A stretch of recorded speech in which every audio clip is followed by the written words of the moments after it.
Faltan 3 semanas para que el Teatro Bérgidum cierre una temporada histórica con más de 180 actividades y 43.000 espectadores. Gracias a la fidelidad del público, el teatro ha conseguido sobrevivir a la crisis, haciendo encaje de bolillos para seguir manteniendo el nivel de su programación. Esta noche reflexionamos con su director, Miguel Ángel Varela, sobre el buen momento que vive el género a nivel creativo. Tanto es así que habla de una nueva edad de oro que contrasta con el mal momento económico que afecta especialmente al mundo de la cultura. Por eso Varela confía en que el IVA cultural que afecta a la contratación se reduzca, aunque reconoce que la recuperación del Ministerio de Cultura no va a variar el panorama teatral, porque la suerte del teatro depende de la gestión que se realiza desde las comunidades autónomas. Como la mayor parte de los teatros públicos de esta comunidad, ha sobrevivido a estos años duros, a estos 10 últimos años que han sido muy duros, ha sobrevivido gracias al público y gracias a las taquillas. Esto es una combinación de Word y Excel. El Word lo aguanta todo, en el Word yo meto lo que me da la gana, el problema es que luego lo metes en el Excel y ahí el Excel ya se resiste. Un momento creativo único en la historia de España, de verdad, no quiero exagerar. Estamos viviendo un siglo de oro del teatro, en nombres, en producciones, en compañías. El teatro aguanta, porque aguanta, es decir, pero si ha aguantado, poco puede hacer ahí el Ministerio. Esto es un país en cultura federal. Cuando tenemos que hablar de artes escénicas, pues cada uno tiene que mirarse a su comunidad. Y tenemos que hablar de, en este caso, de Castilla y León. La previsión es que hay un incremento muy notable tanto de actividad como de espectadores en la temporada. El uso de la apertura de la Sala Ríos Elmo como espacio, digamos, de cámara del teatro ha incrementado notablemente la actividad, tanto directa como indirectamente, es decir, actividades organizadas directamente desde el teatro, más las que ha organizado asociaciones o otro tipo de iniciativas. Estamos hablando de cerraremos la temporada como con por encima de 180 actividades abiertas al público. Eso significa pues 18 actividades al mes. Eso significa bastante trabajo. Pero bueno, y en público calculo que cerraremos sobre unos 43.000 espectadores. Andaremos cerca de los 43.000 espectadores. Pero bueno, yo ya sé que los medios buscan siempre la cifra y esas cosas, que es importante, no cabe duda. Pero hay que pensar también no solo en cifras, sino en, digamos, en parámetros más difíciles de medir.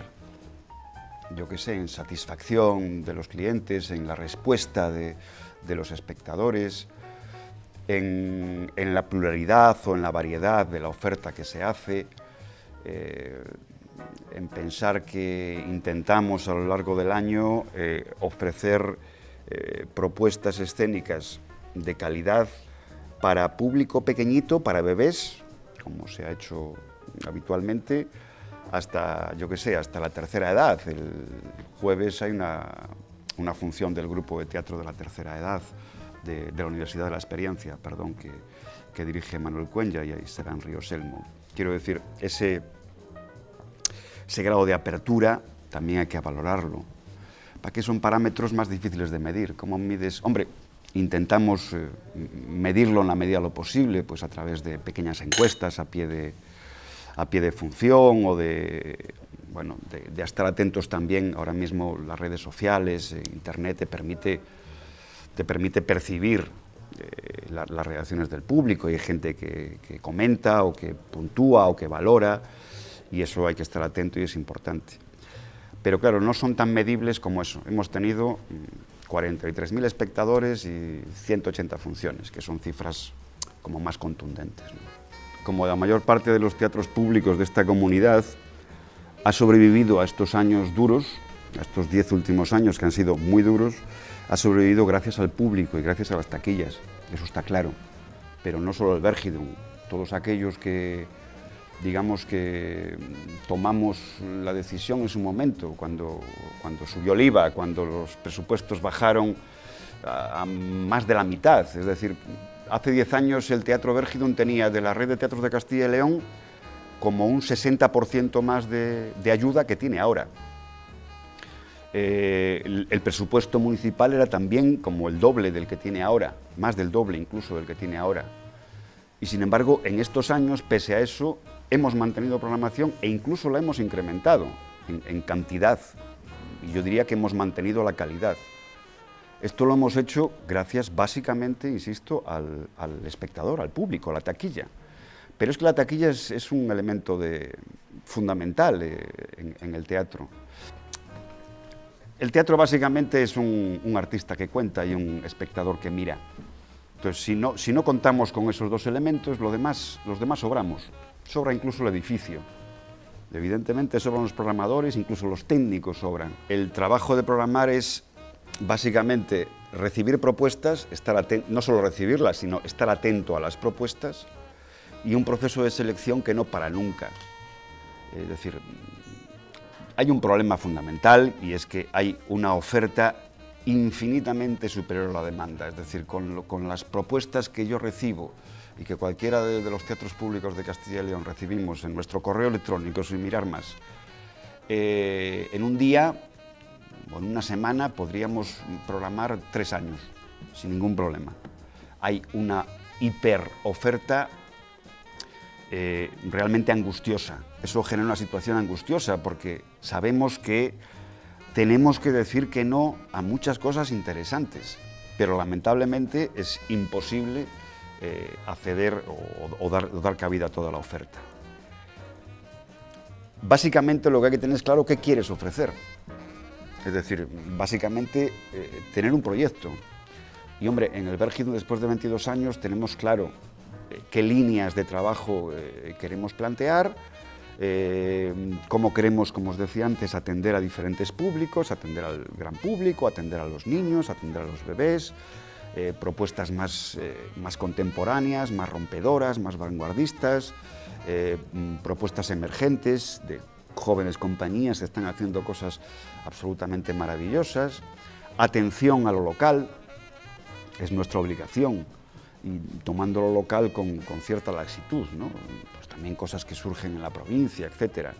Y luego también una obligación que de alguna forma tenemos, que es también atender a la producción regional, que está pasando un momento crítico. De verdad, en este momento es un milagro que todavía sobrevivan compañías históricas que lo han sido todo en las artes escénicas de esta comunidad. Entonces, en ese complejo barril, digamos que vas seleccionando, como yo digo, bueno, de momento estás en la carpeta buena, es decir, después de 22 años también desarrollas cierta intuición, ¿no? Esto, hay cosas que a la primera vista tú dices, no, esto no me interesa, no porque no sea bueno, no, es que veo que no interesa. Luego, encajarlo todo eso en el Excel. Esto es una combinación de Word y Excel.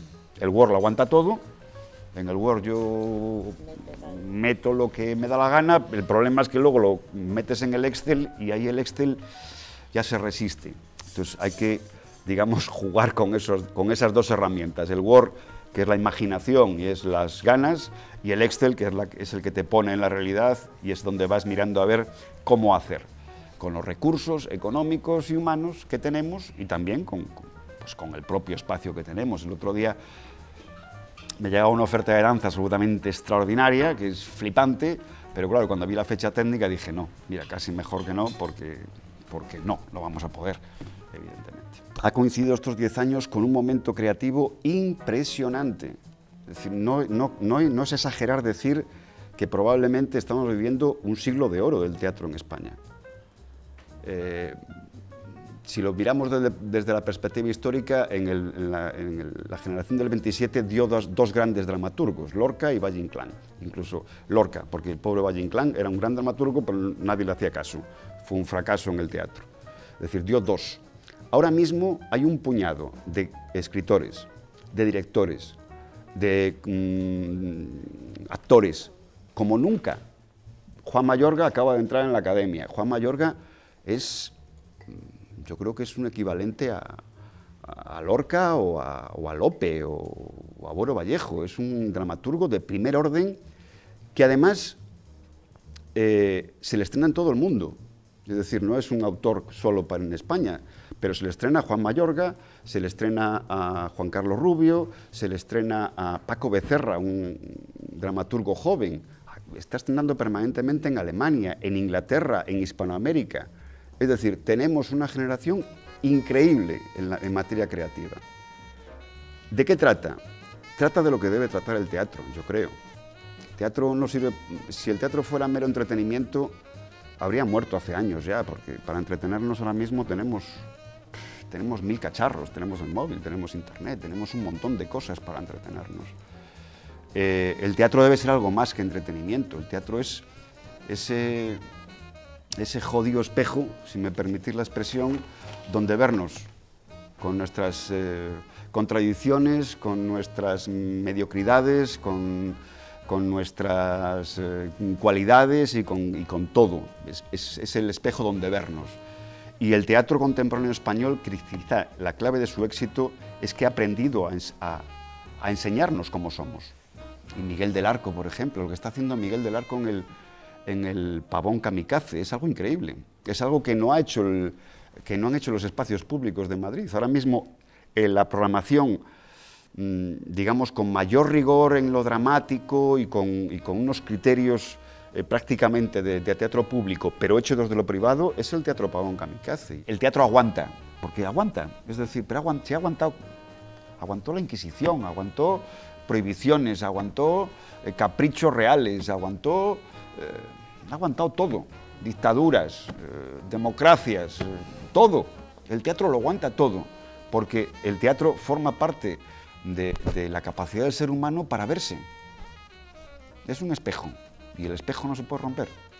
Si se rompe, bueno, también se puede romper y ver el resultado, y el teatro también lo hace a veces. Cuando Álvaro Cagualles echa una cerveza por encima mirando el móvil, a lo mejor tiene que ver con una visión del espejo roto. Poco puede hacer ahí el Ministerio. Esto es un país en cultura federal. Cuando tenemos que hablar de artes escénicas, pues cada uno tiene que mirarse su comunidad. Y tenemos que hablar de, en este caso, de Castilla y León, y en Asturias de Asturias, y en Galicia de Galicia. El Ministerio puede echar una mano puntualmente, pero tampoco es el organismo decisivo en esta materia. Todo el mundo coincide que estos últimos años el gran escollo que se ha encontrado el Ministerio de Cultura, que ha tenido buena voluntad, y me consta que ha tenido buena voluntad intentando entrar en estas materias fiscales, se ha encontrado con el escollo del Ministerio de Hacienda, que es el que marcaba la norma. El Ministerio de Cultura, me consta que intentó desde hace años rebajar el IVA de las entradas del teatro, y hasta el año pasado no lo hizo, hasta que Montoro no dio la bendición, aquello no se movió. Está pendiente la bajada también del IVA de las entradas del cine, que me parece también que es un elemento a reclamar. Pero ahora la reclamación ya no es esa, la reclamación es el IVA cultural. Es decir, es que, bueno, aquí hay un poco de confusión, ¿no? Una cosa es el IVA que se aplica a la venta de las entradas, que hasta el año pasado era el 21%, o sea, pasó del 8% al 21%, y el año pasado se rebajó al 10%.